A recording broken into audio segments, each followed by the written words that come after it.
ನಮಸ್ಕಾರ. ಇವತ್ತು ನಮ್ಮ ಮನೆಯಲ್ಲಿ ಭಗವದ್ಗೀತಾ ಪಾರಾಯಣ ಇತ್ತು. ಅದಕ್ಕೋಸ್ಕರ ನಾವು ಪಾಂಡವರದ್ದು ಸಗಣಿಯಲ್ಲಿ ಮೂರ್ತಿ ಮಾಡಿ ಇಟ್ಟಿದ್ದೀವಿ. ಇದ್ರ ಬಗ್ಗೆ ನಮ್ಮ ಅತ್ತೆಯವರು ಹೇಳ್ತಾರೆ. ಇದು 5 ಪಾಂಡವರು, ಇವರು 5 ಮಂದಿ ಪಾಂಡವ್ರನ್ನ ಇಟ್ಟಿದ್ದೀವಿ. ಮತ್ತು ಇಲ್ಲಿ ಜೋಳ, ಅಕ್ಕಿ, ಮತ್ತು ಇದು ಬೀಸುಕಲ್ಲು, ಇದು ಒಳ್ಳು, ಇದು ರಾಗಿ, ಇದು ಗೋಧಿ, ಇದು ಒಲೆ, ಮತ್ತು ಇದು ಹಂಚು, ಇದು ಚಪಾತಿ ಮಾಡುವುದು, ಮತ್ತು ಇವು ಕುಳ್ಳು. ಈ ಥರ ಎಲ್ಲ ಅಂದರೆ ಇದನ್ನು ನಾವು ಹೆಚ್ಚು ದೀಪಾವಳಿ ಪಾಡ್ಯದ ದಿವಸ ಇದನ್ನೆಲ್ಲ ಆಚರಣೆ ಮಾಡ್ತೀವಿ. ಇವತ್ತು ನಮ್ಮ ಮನೆಯೊಳಗೆ ಇದು ಭಗವದ್ಗೀತೆ ಪಾರಾಯಣ ಅಂತಂದ್ರೆ ನಮ್ಗೆ ದೀಪಾವಳಿ ಹಬ್ಬದಕ್ಕಿಂತ ಶ್ರೇಷ್ಠ ಆದಂಥದ್ದು ಹಬ್ಬವನ್ನು ನಾವು ಆಚರಿಸೀವಿ. ಅದ್ರ ಸಲುವಾಗಿ ಅದರ ನಿಮಿತ್ತವಾಗಿ ಮತ್ತು ಇವತ್ತು ಅಲ್ಲಿ ಸನ್ನಿವೇಶ ಬರೋದು ಪಾಂಡವರದೇ ಇರುತ್ತಲ್ಲಿ. ಕೃಷ್ಣನ ಮುಖಾಂತರ ಹೇಳುವುದು ಆಗಲಿ ಏನೋ ಆಗಲಿ ಪಾಂಡವರಿಗೆ ಇರುತ್ತೆ. ಅದರದ್ದು ನೆನಪಿಗೋಸ್ಕರವಾಗಿ ಇದನ್ನೆಲ್ಲ ನಾವು ಮಾಡಿ ಈ ಥರ ಎಲ್ಲ ಇದನ್ನು ಹಬ್ಬವನ್ನು ಆಚರಣೆ ಮಾಡಿದ್ದೀವಿ ನಾವು.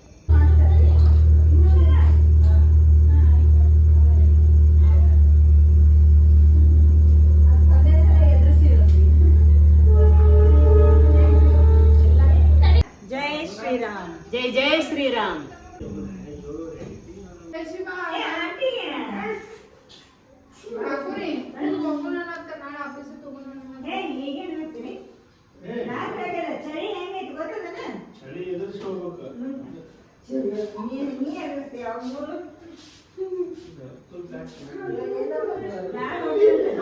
ವಿಶ್ವ ಹಿಂದೂ ಪರಿಷತ್ತಿಂದ ಭಗವದ್ಗೀತಾ ಪಾರಾಯಣ ಯಜ್ಞ ಮಾಡಿದ್ವಿ. ಇವತ್ತು ಮಧ್ಯಾಹ್ನ 3 ಗಂಟೆಯಿಂದ 6:30ವರೆಗೂ 18ನೇ ಅಧ್ಯಾಯವರೆಗೂ ಪಾರಾಯಣ ಮಾಡಿದ್ವಿ. ಇದು ಮಾಡೋದ್ರಿಂದ ಮನಃಶಾಂತಿ, ನೆಮ್ಮದಿ, ಮಕ್ಕಳ ಏಕಾಗ್ರತೆ ತುಂಬ ಚೆನ್ನಾಗಿ ಇಂಪ್ರೂವ್ ಆಗುತ್ತೆ. ಅದಕ್ಕೆ ನಿಮ್ಮ ಮನೆಯಲ್ಲೂ ಭಗವದ್ಗೀತಾ ಪಾರಾಯಣ ಮಾಡಿ ಶ್ಲೋಕಗಳ ಮಕ್ಕಳಿಗೆ ಹೇಳಿ ನೀವು ಕಲೀರಿ. ಹಾಗೆ ಇದ್ರ ಬಗ್ಗೆ ಎಕ್ಸ್ಪ್ಲೇನ್ ಮಾಡ್ತಾರೆ ನಮ್ಮ ಅತ್ತೆ. ಇದು ಭಗವದ್ಗೀತಾ ಪಾರಾಯಣ ಮಾಡ್ಬೇಕಾದ್ರೆ ಮೊದಲು ನಾವು ಕೃಷ್ಣನ ಮೂರ್ತಿ ಪ್ರತಿಷ್ಠಾಪನೆ ಮಾಡ್ತೀವಿ. ಅವನಿಗೆ ತುಳಸಿ ಕಂಡ್ರೆ ಭಾಳ ಇಷ್ಟ. ಅಂತ ತುಳಸಿ ಮಾಲೆ, ಹೂವಿನ ಅಲಂಕಾರ ಮಾಡಿ, ಭಗವದ್ಗೀತೆಗೂ ಅಲಂಕಾರ ಮಾಡಿ, ಮತ್ತು ಭಾರತ ಮಾತೆಯ ಫೋಟೋಕ್ಕೆ ಅಲಂಕಾರ ಮಾಡಿ, ಇಲ್ಲೆಲ್ಲ ನೆರೆದಂಥ ಸುಮಂಗಲಿಯರು ದೀಪ ಬೆಳಗಿಸಿ ಮತ್ತು ಅಕ್ಷತೆ ಮತ್ತು ಹೂವನ್ನು ಸಮರ್ಪಣೆ ಮಾಡ್ತಾರೆ. ಮತ್ತು 18 ಶ್ಲೋಕಗಳನ್ನು ನಾವು ಪಠನೆ ಮಾಡೋದ್ರಿಂದ ನಮ್ಮ ಮನೆ ವಾತಾವರಣ, ನಮ್ಮ ಮನೆ ಹಿಡ್ಕೊಂಡು ಎಷ್ಟೋ ಸುತ್ತಮುತ್ತಿದ್ದಂಥ ಮನೆಗಳಿಗೆ ಸಹಿತ ಇದ್ರದ್ದು ವಾತಾವರಣ ಹೋಗಿರ್ತೈತಿ. ಅಂಥ ಒಂದು ಶಕ್ತಿ ಭಗವದ್ಗೀತೆ ಒಳಗೈತಿ. ಮತ್ತು ಒಂದೊಂದು ಭಗವದ್ಗೀತೆ ಅಧ್ಯಾಯ ಮುಗಿದ್ಗಳೇನೆ ಒಂದೊಂದು ಭಜನೆಯನ್ನು ಮಾಡಿದ್ದೀವಿ ನಾವು.